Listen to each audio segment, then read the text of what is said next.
Во денешниот дневник на ТВМ ке гледате. Се шири мрежата на згрижувачки семејства.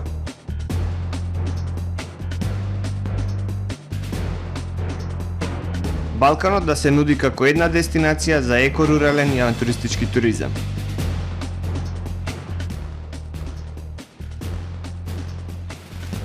Кардиолошкиот центар Охрид едуцира за нов третман на хронична венска инсуфициенција.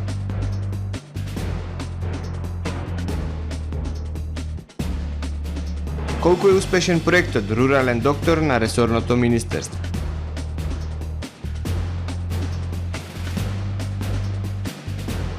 Изработена е првата нацрт верзија на стратегискиот план за рехабилитација на Охридскиот регион.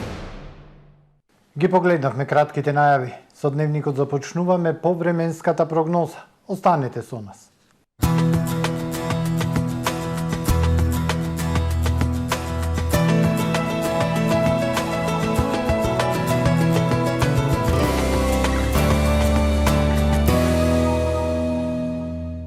Денес во Охрид свежо утро, а во текот на денот сончево и топло време со дневни температури кои денес беа во благо опаѓање. Максималната дневна достигна 21 степен Целзиусов. Во текот на ноќта кон петок ќе биде ведро и свежо.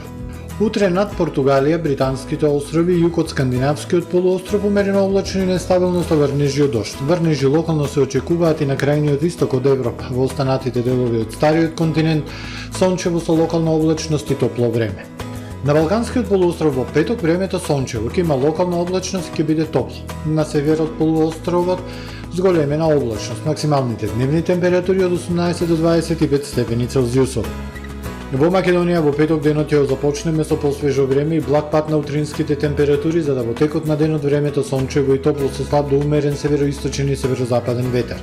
Минималните температури во државава утре од 2 до 10 степени, максималните дневни утре во Македонија од 15 до 24 степени Целзиусови. Во Охрид во петок свежо утро со температура од 8 степени, а во текот на денот сончево и топло време со слаб североисточен ветер.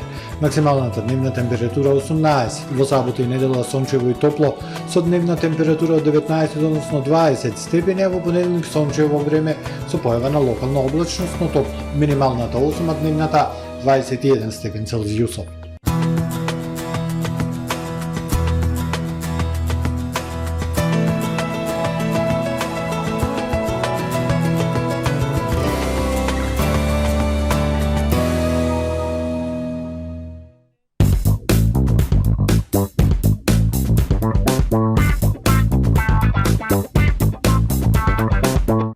Добре дојдовте во светот на Кармен Бау Центар.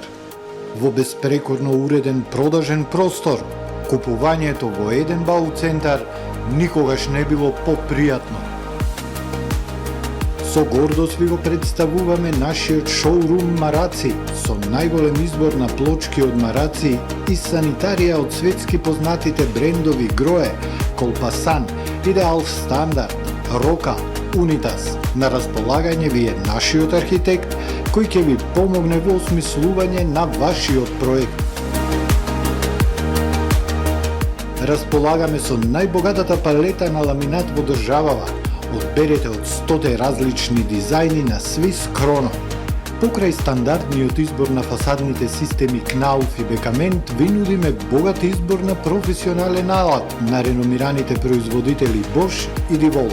Кармен Бау Центар на улица Железничка.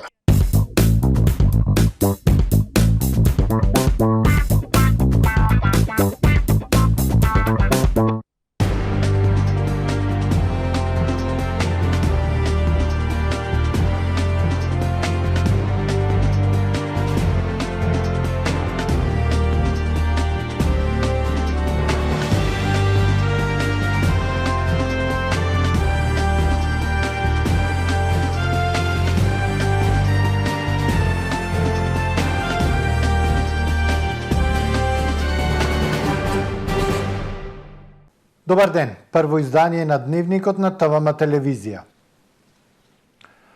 Во Охрид се одржа кампањата Стани згрижувач, подај рака, промени живот. Целта е да се прошири мрежата на згрижувачки семејства Според националната стратегија за деинституционализација, децата без грижа од биолошките семејства добиваат подршка од локалната самоуправа и држава за да растат во згрижувачки семејства наместо во домови за деца без родители.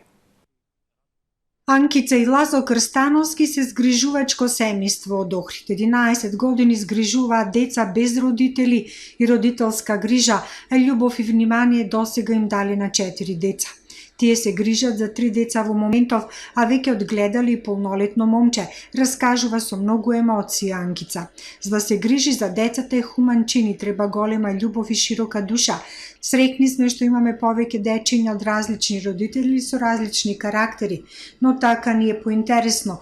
Им даваме еднакво љубов на сите наши деца, раскажува Крстановска и упатува препорака до своите сограѓани. Секој дете е заслужно за љубов, да му пружи секој човек. Убаво е да се помогнете на било кое дете кој нема семејство, да му покажеш љубов, да го сакаш. Знаат да го вратат. Да.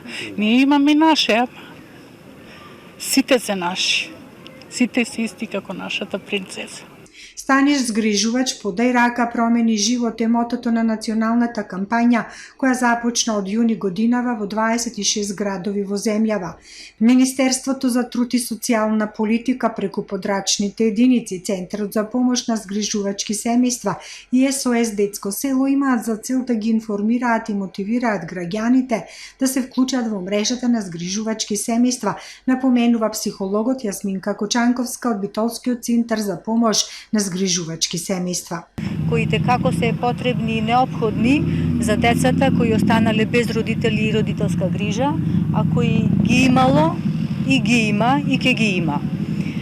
Всушност, хуманата димензија на ваквиот начин не треба многу да се објаснува, бидејќи е јасно дека децата кои немаат можност да растат со биолошките семејства, да се потрудиме да растат со најблиско до биолошките семејства, со семејства, каде што покрај храната, облеката, грижата ќе добијат и безбедно место, и сигурно место, и љубов, затоа што само така ќе можат да се развиваат, да растат и да станат утре самостојни, независни индивидуи, членови на нашето општество.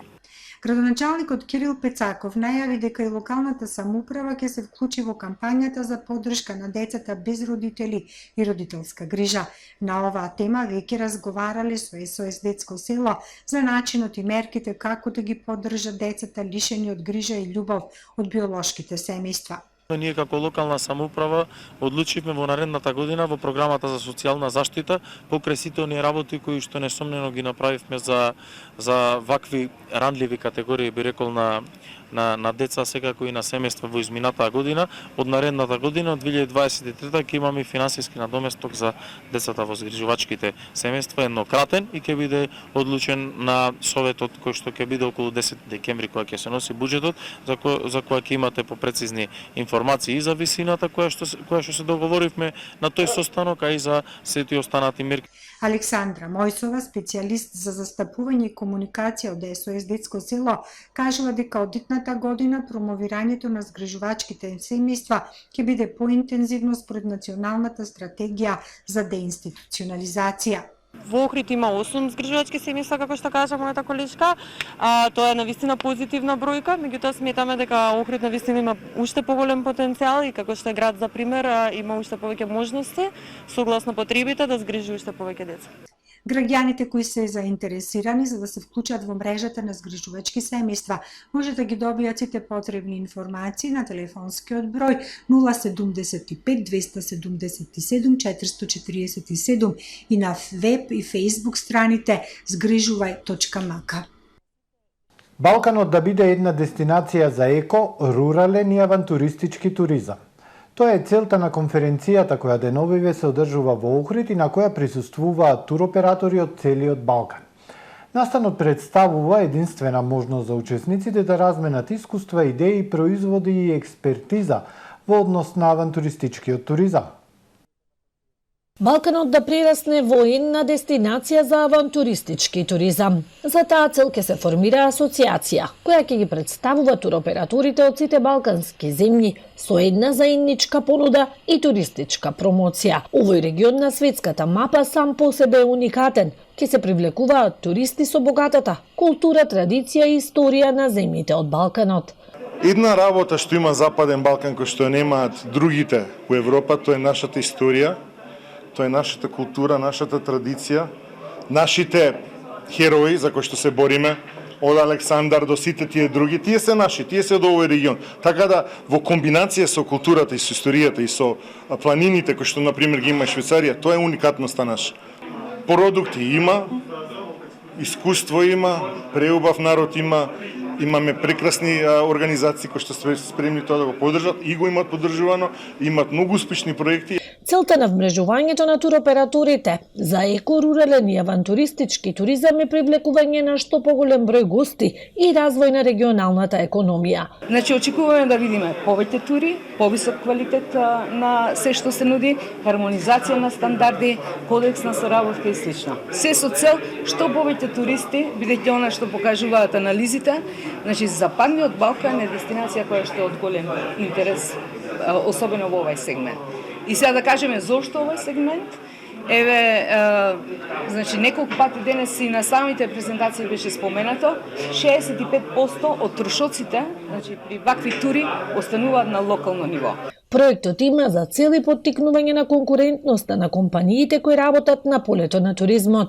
Една од главните цели на овој настан денес и во следните неколку денови ќе биде поттикнување на соработката помеѓу асоциациите и компаниите од Западен Балкан кои што работат во секторот на авантуристички и еко и рурален туризам и во исто време разгледување на можноста за креирање на еден заеднички регионална асоциација за развој на туризмот, на авантуристичкиот туризам за Западен Балкан.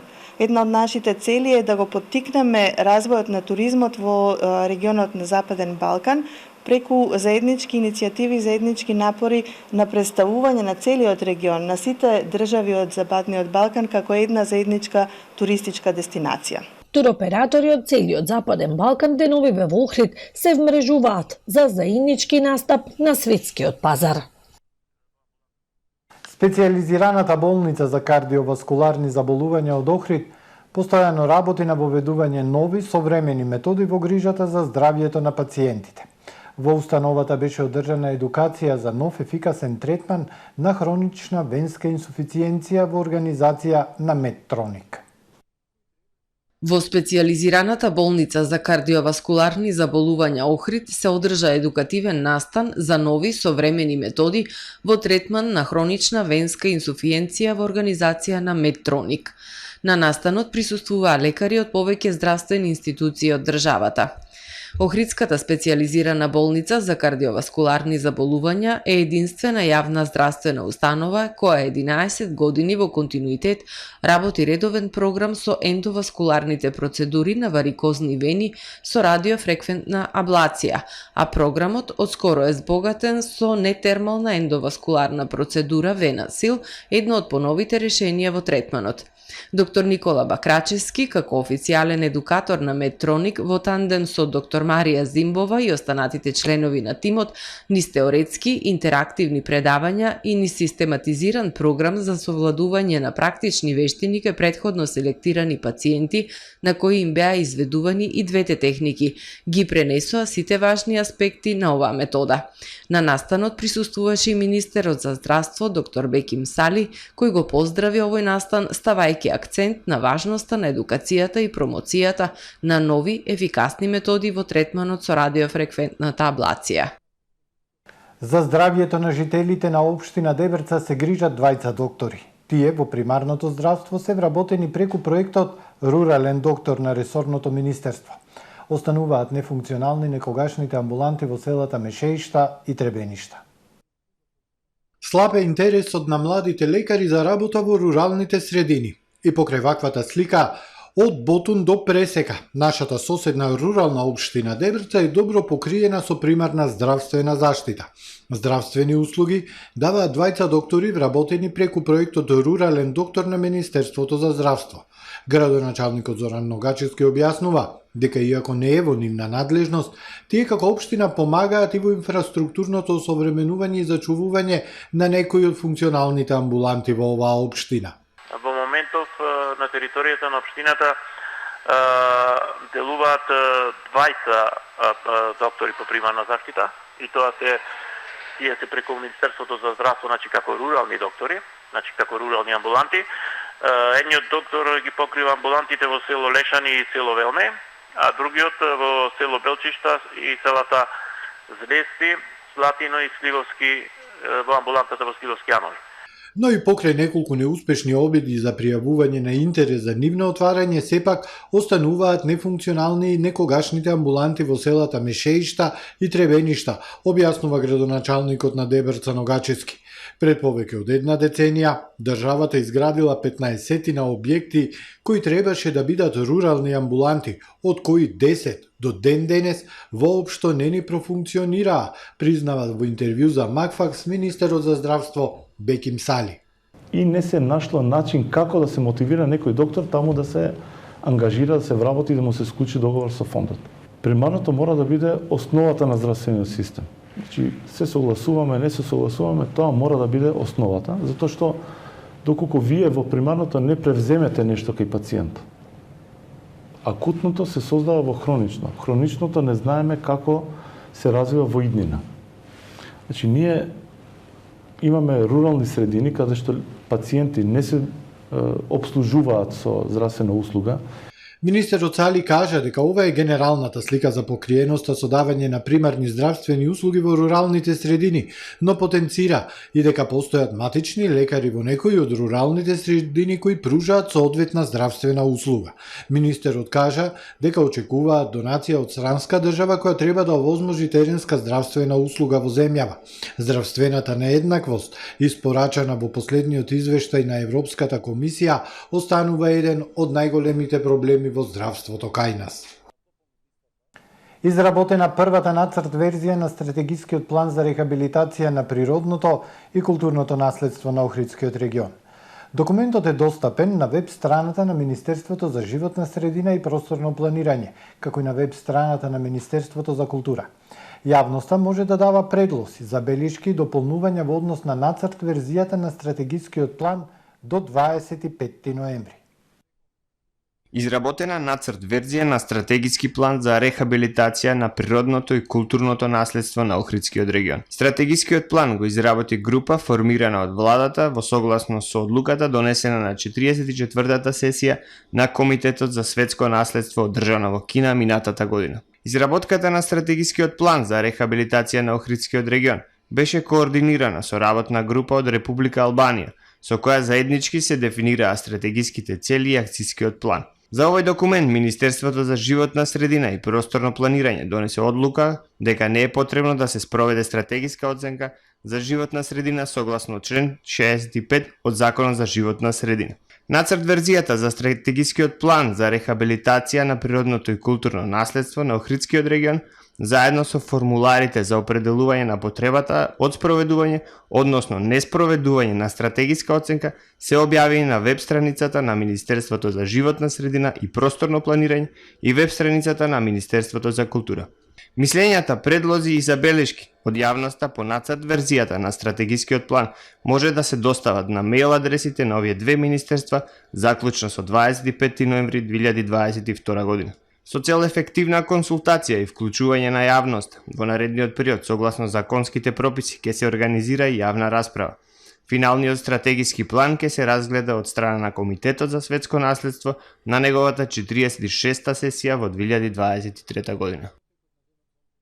Обезбедена двојно пониска цена на електричната енергија за прехранбената индустрија. Со ова се очекува и поевтинување на основните производи за 10%. Доколку пак некоја злоупотреби ситуацијата и домашните основни производи ги продава поскапо од увезените, не е исклучено владата да донесе и мерка за замрзнување на цените на одредени прехранбени производи, најави денес министерот за економија Крешник Бектеши. Владата ќе ги поддржи производителите на масло, пекарските и мелничките производи, како и преработувачите на млеко, но можно е листата да се прошири и со компаниите од местната индустрија. Тие ќе плаќаат струја под 100 евра за мегават час, што е двојно помалку од цената на регулираниот пазар. Поради ова, се очекува најпрво да се стабилизира пазарот, а потоа цената на производите да се намали за околу 10%. Очекуваме до крајот на денот дополнителни предлози и согласно предлозите од стопанските комори за да се надополни листата со дополнителни шифри. Значи, до утре ќе ги направиме сите калкулации во делот на финансиските импликации, што би можело да бидат со дополнување на веќе постоечката мерка, што ќе биде предложена до нашата влада.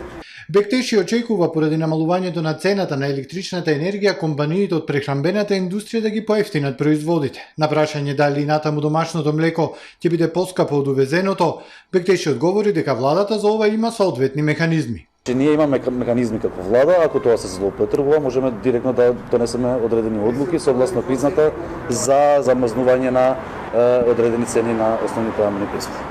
Подпредседателот на Сојузот на стопански комори Горан Ѓорѓиевски објасни дека по плаќањето по ефтина струја најпрво ќе следува стабилизација на пазарот, па дури потоа ќе може да се каже за колку ќе поевтинат основните производи. Таа стабилизација се надевам ке околу месец дена, каде што ќе се види конкурентски како тоа ќе делува на производителите и конечно може да се утврди од прилика некој процент од 10%, каде што би се спуштила цената на цената на основните производи, конкретно ако збориме кај нас во пекарската индустрија. Покрај овај добар, сериозен исчекор, ние понатаму би очекувале и други соодветни исчекори кои уште повеќе би придонеле цената на основните производи да се спушта на уште пониско, по соодветно ниво, рече Ѓорѓиевски. Средствата пак од пакетот помош на Европската унија за регионот во износ од 80 милиони евра наменети за Македонија ќе бидат искористени најверојатно како директна поддршка за најранливите категории граѓани, за микро и малите предпријатија. Помошта се очекува до крајот на рокот на кризната состојба, поточно крајот на месец април наредната година, кажа Бектеши. До крајот на неделата владата ќе донесе одлука за поддршка на основните и средните училишта, како и на јавните комунални предпријатија во снабдувањето со струја. Како што соопшти денес министерот за економија Крешник Бектеши, поддршката ќе се реализира преку СМ продажба. Целта на поддршката на комуналните предпријатија, повтори Бектеши, е да нема поскапување на водата за пиење. Следуваат вестите од светот. Висок представник на Руското министерство за надворешни работи изјави дека комерцијалните сателити на САД и нивните сојузници би можеле да станат легитимна цел за Русија доколку се вклучени во војната во Украина. Константин Воронцов, заменик директор на оддел за неширење и контрола на оружјето на Руското министерство за надворешни работи, изјави дека САД и низините сојузници се обидуваат да го искористат просторот за да наметнат доминацијата на Западот. Квази цивилната инфраструктура може да биде легитимна цел за одмазнички удар, изјави Воронцов пред првиот комитет на Обединетите нации, додавајќи дека употребата на такви сателити од Запад за поддршка на Украина е провокативна. Американската морнарица и армија истрелаа проектил од центарот за лансирање ракети на островот Валопс на НАСА во Вирџинија за да тестираат десетина експерименти со хиперсонично оружје. Пентагон тестот го нарече успешен и изјави дека целта е да се помогне во развојот на новата класа на оружје. Хиперсоничните едрилици се лансираат од ракети во горните слоеви на атмосферата, а потоа на пат до целта достигнуваат брзина 5 пати поголема од брзината на звукот, поточно 6200 км/ч. САД и нивните ривалија забрзаат трката за развој на хиперсонично оружје како нова генерација оружје што го намалува времето на реакција на противниците. Папата ги предупреди семинариите во Рим за ѓаволот на порнографијата, признавајќи дека дури и калуѓерките и свештениците гледаат порнографија на интернет. Ги повика да ги користат социјалните мрежи за личен развој и комуникација, истовремено предупредувајќи ги на опасностите од дигиталната порнографија. Тоа е пророк на многу луѓе, многу лаици, но и свештеници и калуѓерки, од таму доаѓа ѓаволот. И не зборувам само за порнографија како она за злоупотреба на деца, која е монструозна, туку и за нормална порнографија. Драги браќа, внимавајте на тоа, рече папата. Полицијата во американската сојузна држава Ајова почна истрага околу Луси Студи, која го обвини нејзиниот татко Доналд за убиство на 70 жени. Тај кажала на полицијата дека знае каде се наоѓаат телата. Тврди дека нејзиниот покоен татко Доналд Дин Студи бил серијски убиец кој со години убивал жени.